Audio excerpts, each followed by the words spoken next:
enjoy the shows. In regard to the welterweight division right now, Keith Thurman has an injury. That man, should the commission, the sanctioning bodies strip him of those titles and have Sean Porter, Danny Garcia fight for one of those titles? What's your take? You know what the problem is?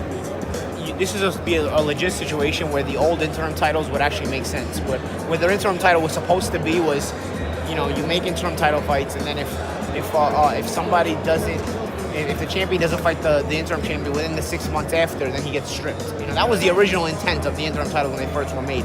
And this would be an exact situation where interim titles you actually need interim titles. But because boxing and the sanctioning bodies have made a joke and a mockery of interim titles, you now can't do that. Otherwise, it looks like a joke. You know what I'm saying? But realistically, this would be one of those situations, a Thurman situation, where you'd probably make an interim title fight in the meantime, and then Thurman should have to come back and fight the interim champion, within 6 months. Oh, wow. Paulie, Malignaggi, Andy Emilio for ES News. Gotta talk about it, man. Jessie Vargas, I checked the betting lines today. Slight favorite. Yeah. Is that a surprise? Is it not a surprise? No, I don't think it's a surprise. I think a lot of people going into this fight thought Jessie would win the fight. I really think it's a pick'em fight. I think it's just what the problem is with Broner. He fell out of favor with everybody else. I think in the beginning everybody overestimated Broner. They overhyped Broner, and that didn't make him a bad fighter. He was always a good fighter. It was just people were too high on him. He was 11-1 favorite against me. You know what I'm saying? Like, think about it. So it's a situation where once people got a load of the performances, they started to realize, okay, this guy's not what we thought he was. But just because he wasn't what you thought he was doesn't make him a bad fighter. It doesn't make him a bad fighter at all. He's actually still a world-class fighter.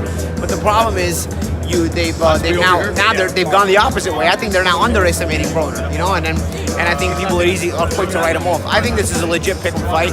I think Broner against any natural light welter is a great fight. He may win, he may lose, but it's a great fight. It comes down to the tactics. I think guys against natural welters, he's a little too small. But I think against guys like Jessie Vargas, guys like myself, guys that were like welters and went to welter, you always have a great fight with them and Broner, and you'll see what it is. Hard to judge in the Mikey Garcia fight because Mikey, for me, as all the good fighters, Broner's fought. Mikey's the best one he's fought. Yeah. Mikey's the best fighter Adrian Broner has ever fought. So it's tough to judge that performance because anybody's gonna have a hard time beating Mikey Garcia. So you almost want to put that one aside, and it's expected that you get beat.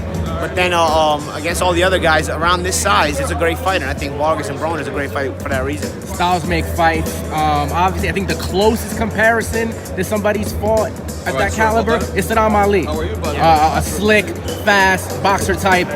Is that the fight that puts Jessie Vargas at the edge? Like we saw what he did with Saddam Ali, a boxer who's quick. Saddam's a different kind of boxer. Saddam's a more mobile boxer. Broner's not as mobile, so it's still a different fight altogether. Broner wants to be at that middle range, close range, box you, but also put combinations on you, put hands on you. Saddam likes to put hands on you, but he likes to be on the outside, control the tempo on the outside, and then work his way inside and whatnot. So still slick and fast is still the only comparison, but then that's just the outer shell. The inner shell is very different with Saddam and Broner as far as stylistic styles. I asked Tim Bradley, is there anything Broner could take from his game plan? He was like, they're totally different fighters. Is there any fight Broner could look at and be like, okay, this is how you beat Jessie Vargas, and something that he can use? Not so much, yeah. I agree with Tim. It's a different style, and Broner has to be himself. He just has to be consistent. But it's going to be a good fight. It really is. Because Jesse's durable, he's a great fighter, and he's got a great chin, and he's respectable power.